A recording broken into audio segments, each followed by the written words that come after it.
दूर दरख्त पे मैंने देखा कि मैं बैठा हुआ हूँ। दरख्त पूरा सूखा हुआ। अस्तगफिरुल्लाह इन्नल्लाह गफूरुर रहीम। ये जो चीज़ होती है ये इनके खाने की चीज़ होती है।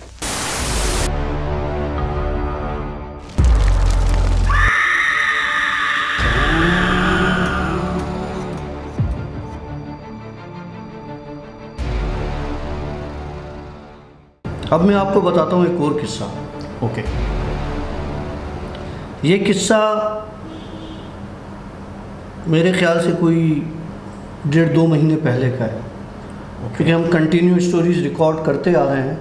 तो मैंने सोचा कि उसको फिर जो चल रही हैं उनको चल रही है, ये मैं आपको फिर बाद में बता दूंगा, क्योंकि उसका अभी एंड हुआ नहीं। एंड तो होता नहीं है ऐसे किस्सों का, लेकिन उसका एंड अभी हुआ नहीं है। शायद उसकी भी कोई ना कोई चीज़ हो जो अभी तक कोई ना कोई मंतक हो। हाँ, कोई ना कोई उसकी क्या कहते हैं कि एंडिंग हो सकता है, लेकिन मुझे नहीं लगता कि उस किस्से की कोई एंडिंग है। मुझे लोग कहते हैं यार हो सकता है तुम्हें इल्यूजन्स हो। ठीक है, मान लिया मुझे इल्यूजन्स होते होंगे। मुन्ना भाई MBBS वाला किस्सा। हाँ, हो सकता है। हाँ, मुझे हो सकता है मुझे इल्यूजन्स होते हों। एक बंदे को कितने इल्यूजन्स हो सकते हैं? ठीक है, मैं मेंटली सिक, नफ्सियाती मरीज, ठीक है, मुझे स्टैम्प भी लग गया, मिल गया, ठीक है। लेकिन मेरे भाई, मेरे इतने कितने व्यूअर्स हैं, आपने भी कमेंट्स पढ़े हैं। अब मेरे सामने लोग आते जा रहे हैं, मैं अकेला नहीं हूँ ऐसा। अलग अलग लोग आते जा रहे हैं जो कहते हैं कि डॉक्टर काशिफ इन चीज़ों को आप पोशीदा रखें, छुपा के हिडन रखें, मत बताएं, ना करें, नुकसान होगा, आप किसी और को नुकसान दे देंगे। मेरा सिर्फ यह है कि मैं स्टोरीज़ आपको बताता हूँ, आप सिर्फ सुना करें बस, अपने दिमाग पर उसको सवार न किया करें। हाँ, जिस तरह आप मूवी देखते हैं और मूवी के बाद सिंपल चैप्टर क्लोज। हाँ, मैं नहीं चाहता कि मेरी स्टोरी से आपके दिमाग पर कोई नेगेटिव असर पड़े। ठीक है, आप कमेंट में तफरी कर लिया करें, XYZ जो भी करना है कर लिया करें, हम बुरा नहीं मानेंगे, लेकिन आप अपने दिमाग पर इन चीज़ों को सवार नहीं किया करें, क्योंकि मैं इन चीज़ों से गुज़रता हूँ, मैं इन चीज़ों को देखता हूँ और मुझे पता है कि जब ये चीज़ें आपके सामने होती हैं तो आप कैसे रियलाइज़ करते हो चीज़ों को। जब आप हवा को देखना शुरू कर दो तो आपको पता चल जाएगा कि यार ये हवा को मैं देख रहा हूँ, आशी नहीं देख सकता। तो अगर अब मैं आशी को बता दूंगा मैंने हवा को देखा, आशी बोलेगा ये पागल हो गया है, तो मैं पागल हो गया हूँ, लेकिन आप लोग उन चक्रों में ना पड़ना। बिल्कुल ठीक है, चलिए स्टोरी पे चलते हैं। कुछ अर्सा पहले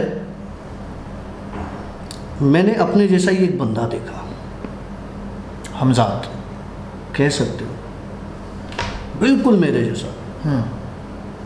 लेकिन कहाँ देखा? मेरे घर के पीछे, आपको पहले भी बताया था कि कब्रिस्तान है। ये वाला घर हैदराबाद वाला? अच्छा, वो कराची वाला। वाला। ठीक है, ठीक है, मेरे घर के पीछे कब्रिस्तान है और वहाँ पर बहुत ज़्यादा कब्रें नहीं हैं, होंगी 30, 35 या 40 के करीब कब्रें। छोटा सा कब्रिस्तान है, लेकिन पुराना है, काफ़ी पुराना कब्रिस्तान है, तो एरिया भी ऐसा है। मैं दिन के कोई 4 बजे शाम के, हाँ शाम 4 बजे मैं ऑफिस से जल्दी आ गया और मैं अपने उस रूम के वॉशरूम में, मैंने कहा मैं इधर नहा लेता हूँ, उधर नहा लिया मैं। तो वो खिड़की खोल देता हूँ ताकि क्रॉस वेंटिलेशन हो ना, कभी कभी कब्रिस्तान वाली तरफ की। तो पहले रोड पड़ता है, रोड के बाद उस तरफ कब्रिस्तान है। ओके, ठीक है। तो बहुत से लोग होते हैं, कब्रिस्तान में आना जाना लगा रहता है लोगों का। शायद जुम्मे का दिन था, हाँ जुम्मे का दिन था। अच्छा। तो जब मैंने खिड़की से देखा तो मुझे लगा कि कोई मेरे जैसा बंदा, मेरे जैसा क्या, मैं खुद, कब्रिस्तान इतना दूर है कि आप आंखों से वहाँ पे लोगों को चलते फिरते देख सकते हो ना। तो मेरे जैसा बंदा एक कब्र के पास खड़ा है। पहले मैंने उस चीज़ को इतना नोटिस नहीं किया कि यार ये लोग आते जाते हैं और एक जैसे हो सकता है दिखने में मेरे जैसा ही हो, लेकिन क्या दिखने में कोई बंदा ऐसा हो सकता है जो मेरी हाइट का, मेरे बिल्कुल नक्श नैन का, एक कब्र के पास खड़ा हो और दुआ भी नहीं कर रहा, हम के खड़ा हम ही खड़ा हुआ, ख्वाह खड़ा हुआ है, वो ऐसे हाथ ऐसे सीधे करके कब्र के पास खड़ा हुआ है। अच्छा, कब्रिस्तान में और कोई भी नहीं, ठीक है, वो अकेला बंदा एक कब्र पर खड़ा है। मैंने पहले देखा तो इग्नोर कर दिया, लेकिन जब मैंने उसको दूसरी बार देखा तो ये सारी चीज़ें कि ये मेरे जैसा बंदा है, हाथ बांध के खड़ा, सीधा करके खड़ा हुआ है, कब्र पे खड़ा हुआ है। अब मुझे हुआ कि ये कब्र किसकी है, तो जिस पर मेरे जैसा ही बंदा खड़ा हुआ है। ठीक हो गया, ठीक है, मैंने डिसाइड किया मैं कब्रिस्तान जा रहा हूँ। ओके, हिम्मत तो नहीं थी, लेकिन मैंने कहा यार कब्रिस्तान चलो, 4 कुल्ली पढ़ लूँगा कब्रों के ऊपर। मैं निकला, नहा के कपड़े वपड़े चेंज किए, मैं चला गया कब्रिस्तान। ठीक हो गया। जिस कब्र पर वो खड़ा था मैं सीधा उसी कब्र पर गया। ओके, वो कब्र जब मैं वहाँ पे कुल पढ़ रहा था तो उस कब्र से मुझे आवाज़ आना शुरू हुई। पहले मुझे लगा कि बाहर से गाड़ियाँ भी गुजर रही हैं, उस तरफ दुकानें भी हैं, लोग, तो आवाज़ें होंगी, आती हैं। ये आवाज़ बहुत ज़ोर की आने लगी, लेकिन मुझे महसूस हुआ कि ये कब्र से आ रही है। और कब्र भी बहुत पुरानी कब्र थी, जिस तरह कब्रें धंस जाती हैं ना, और खड्डे भी पड़ जाते हैं और उनकी प्रॉपर उनका केयर नहीं किया जाता, उस तरह की कब्र। अब जाहिर सी बात है उसमें से वो खुले हुए हैं खांचे, तो उसमें से तो आवाज़ आपकी बाकायदा मुझे महसूस हो रही है। औरत की आवाज़ थी चीखने की।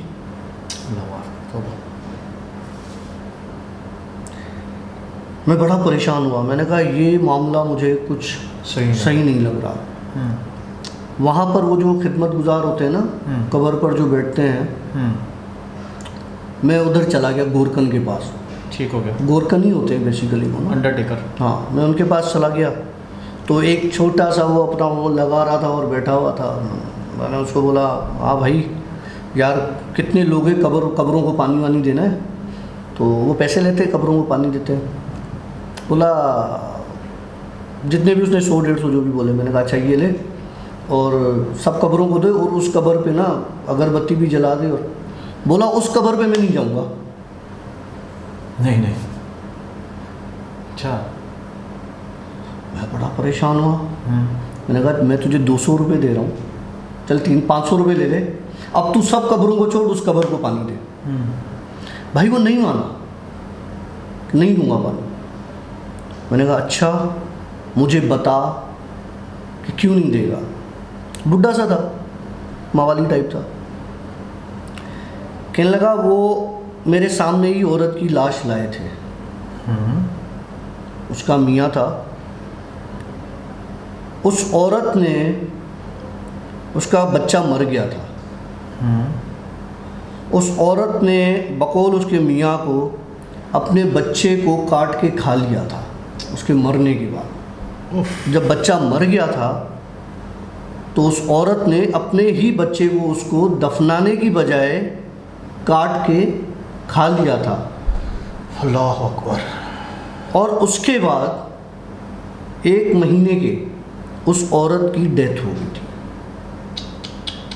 और उसकी डेथ भी ऐसे हुई थी कि उसका मियाँ बताता है कि मैंने उसको दीवार में ऐसे बंधा हुआ देखा है। और एक बार नहीं, बोला हर रात में उसे दीवार में बंधा हुआ दिखता था।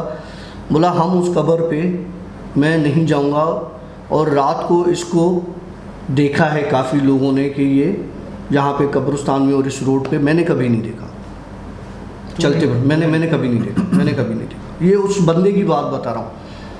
नहीं, बंदे ने कहा कि उसने कभी नहीं देखा। हाँ, मैंने कहा कि मैंने कभी नहीं देखा, लेकिन उस बंदे ने कहा कि लोगों ने देखा है यहाँ पे इसको चलते हुए भी और कब्रिस्तान में भी घूमते हुए।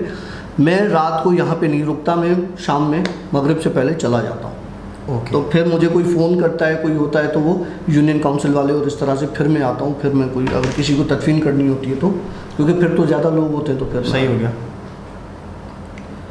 मैंने उससे कहा कि मुझे इसके बारे में और बता। तो कहने लगा कि ये जब मरी थी और जब इसकी लाश लाए थे तो इसके जिस्म की हर हड्डी टूटी हुई थी। हो। ऐसा लग रहा था कि इसको किसी ने तशद्दुद करके मारा है बाकायदा। नहीं तो उसको कैसे पता चला कि हड्डियाँ टूटी हुई थी? भाई मियाँ जब लाश दफनाई थी तो ये पूछते हैं ना कि किसकी लाश है, क्या हुआ, फिर लोग आपस में बैठ के बातें शातें करते हैं। तो ये वो सारी बातें बता रहा था जो इसने वहाँ पे लोगों से सुनी थी जो तदफीन के लिए आए थे। और तदफीन के लिए हार्डली कोई 12-15 लोग आए थे, ज़्यादा लोग भी नहीं थे बकौल उसके। और वैसे भी औरत को जब दफनाया जाता है तो उसको कवर किया जाता है, कवर किया जाता है, हाँ ना। तो बहरहाल ये सारी बातें उसने मुझसे की। बात यहाँ पे ख़त्म नहीं हुई। मैंने कहा चल मुझे पानी दे, मैं पानी देता हूँ। ठीक है, ठीक है। हो सकता है उसकी बख्शिश हो जाए, पता नहीं क्या किसका क्या हो। मैंने पानी लिया, 4 कुल पढ़े और आयतुल कुर्सी पढ़ के मैं उस कबर को पानी देने लगा।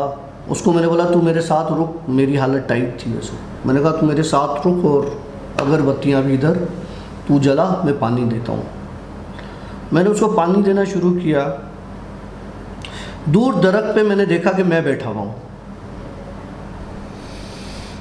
दरख्त पूरा सूखा हुआ, एक भी हरा पत्ता उस दरख्त में। मैं उस कब्रिस्तान की फ़ोटो नेक्स्ट टाइम अभी जाऊंगा तो उस कब्रिस्तान की फ़ोटो भी भेजूंगा, उस कब्र की फ़ोटो भी भेजूंगा, वो मैं लगा दूंगा यहाँ पर, ठीक हाँ, है। और मैं तुम्हें उस दरख्त की भी फ़ोटो भेजूंगा। ठीक हो गया। मैं पानी दे रहा हूँ और उन्हीं कपड़ों में मैं दरख्त पर बैठा हूँ। ठीक हो गया। मुझे समझ में आ गया कि ये बंदा जो बात कर रहा है ये सही बात कर रहा है और उसमें कुछ ना कुछ सदाकत होगी, ठीक है। ठीक है। अब वो जो दिखाई दे रहा था ना, जो मेरी शक्ल का था, जो बिल्कुल मेरे जैसा था, जिसने कपड़े भी मेरे जैसे पहने हुए थे, उस चीज़ ने उस औरत को मारा था और उसी चीज़ ने उस औरत को अपना बच्चा खाने पे मजबूर किया था। और वो कब्रिस्तान में तेरी शक्ल लेकर तेरे सामने मेरे दरख्त पे बैठा हुआ था। ओके। ये सारा किस्सा यहाँ पर हो गया। अब मैं हिसार भी बांध लिया, आयतुल कुर्सी पढ़ के भी वापस आके पहली फुर्सत में मैंने वो कब्रिस्तान वाले कपड़े उतारे, धुलने के लिए डाले, फिर नहाया, गुस्ल किया। अब मैं अपने आप को आईने में देखूं, मुझे डर लगे कि मेरी शक्ल का एक बंदा बिल्कुल और दरख्त पे, सूखे दरख्त पे ऊपर बैठा हो, जिसको मैंने पहले भी कब्रिस्तान के पास देखा हो। अब मैं आईने में देखूं तो कभी, अब ये कहता हूं कि शायद ये इल्यूजन्स हैं जो मुझे लग रही हैं अब, लेकिन वो इल्यूजन्स नहीं थी। मुझे लग रहा था कभी आईने में खड़ा हूं कि मेरी गर्दन ऐसे ऐसे ऐसे हो रही है, या मैं कर रहा था, मेरे दिमाग पे वो चीज़ सवार थी, या मुझे लग रहा था कि मेरी आंखों से कंटिन्यू पानी बह रहा है। चलो हो सकता है रो रहा हूँ, स्टोरी सुन के इमोशनल हो जाता है बंदा, आंसू, लेकिन वो छू तो आंसू है नहीं। शीशे में देख रहा हूँ आंसू बह रहे हैं, ऐसे करूँ तो आंसू है नहीं। वो रात मेरे लिए बहुत अजाब हो गई। अच्छा। उस रात को पूरी रात मैं सो नहीं पाया। ऐसा लग रहा था कोई मुझे पकड़ के दीवार में मार रहा है, बिस्तर पे उठा के फेंक रहा है, लेकिन ऐसा कुछ नहीं हो रहा था। लेकिन तुझे एक फीलिंग्स आ रही, मुझे फीलिंग्स हो रही थी। बहरहाल अल्लाह अल्लाह करके फजर की अजान हुई, तबीयत बेहतर हुई। सैटरडे को मुझे हैदराबाद आना था। फजर की नमाज़ पढ़ के मैं दोबारा कब्रिस्तान गया, उसी ही कब्र के पास। उसी ही कब्र के पास। वहाँ से खड़े होकर तूने दरख्त पे भी झांका होगा। हाँ, कुछ भी नहीं था। और कब्र जो टूटी पड़ी थी वो साबित थी, और घोरकन था ही नहीं होगा, क्योंकि घोरकन इस कब्रिस्तान को बंद किए हुए 1 साल हो गया है और वो घोरकन मर चुका है। ये बात मुझे 4 दिन पहले पता चली है।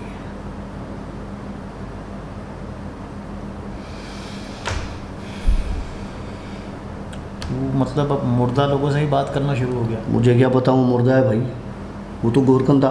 वो स्पेशली कह रहा था मैं इस कब्र पे नहीं जाऊँगा। क्यों नहीं जाऊँगा? मुझे कब्र वो टूटी हुई क्यों दिख रही थी? जब मैं सैटरडे की सुबह फजर की नमाज़ पढ़ के गया तो सही थी कब्र। मतलब समझ ले कि रातों रात वो सही हो गई, हर चीज़ ठीक हो गई। तो मतलब यार इससे एक मैसेज भी जाता है कि देखें, जब हमारे अजीज़ व अकारिब, कोई रिश्तेदार, रिलेटिव्स, हमारे पेरेंट्स, भाई बहन, अल्लाह रहम कर, हर किसी को अल्लाह ज़िंदगी दे, लेकिन मरना सब ने।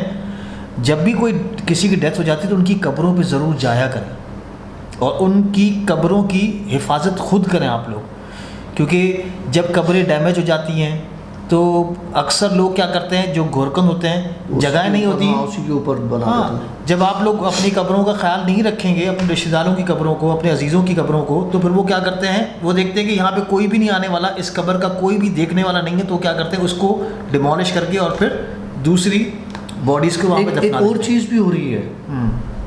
क्या मतलब मैसेज खाली ये है कि मतलब आप ज़रूर जाया करें और अपनी जो आपके रिश्तेदारों की कब्र उनको महफूज खुद करवाएं। जी, एक और चीज़ भी हो रही है आजकल।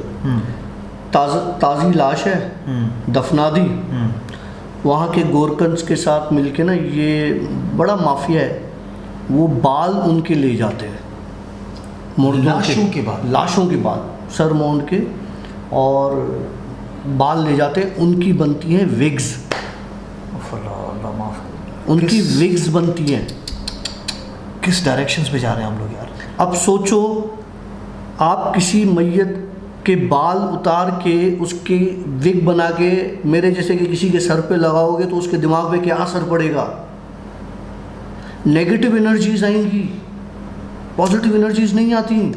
सिर्फ पैसे की खातिर करते हैं लोग। यार मुझे एक और किस्सा याद आया इस बात से, इसी बात से याद है, वो जैस्मिन जो थी न्यूज़ एंकर, हाँ, उसने हाँ, एक केस पकड़ा था। हाँ, वो जो कब्र के अंदर, अल्लाह माफ़ कर, ये वो एबनॉर्मल था। तो अस्तग़फ़ार भाई, एबनॉर्मलिटी की हद है।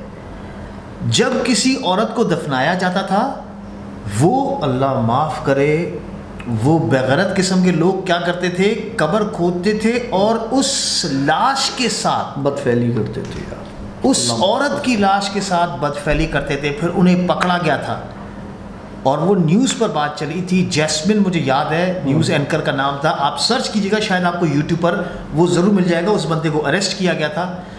ये तो हद है। ऐसा वाक़या एक और भी हुआ है, दोबारा हुआ है। अल्लाह माफ़ करे यार, हम बहुत गलत रास्तों पर जा रहे हैं, हमारा एंड बहुत बुरा है। और फिर हम लोग कहते हैं कि ये जो गुनाह चल रहे हैं, ये जो अजाब आ रहे हैं, ये अजाब थोड़ी है, ये तो बस हमारे अमाल हैं, ये हमारे अमाल हैं, उनकी वजह से ये सारा हो रहा है। अल्लाह माफ़ करे। तो बस अल्लाह हर किसी को अपने हिफ्ज़ में। आप देखें, उसकी कब्र रातों रात सही भी हो गई, और पहले तो मुझे पता नहीं था कि वो गोरकन वहाँ पर है या नहीं है। वो तो मुझे 3-4 दिन पहले पता चला कि उस गोरकन को मरे हुए 1 साल हो गया और ये कब्रिस्तान में अब नहीं दफनाते। इस कब्रिस्तान को फ़िलहाल बंद कर दिया गया वहाँ के यूसी ने। मतलब कुछ हुआ होगा तो बंद किया होगा ना। अल्लाह रहम करे भाई, आजकल के हालात तो यही चल रहे हैं। वेल, आगे कुछ सुनाने जा रहे हैं, यहाँ पे एंड करें।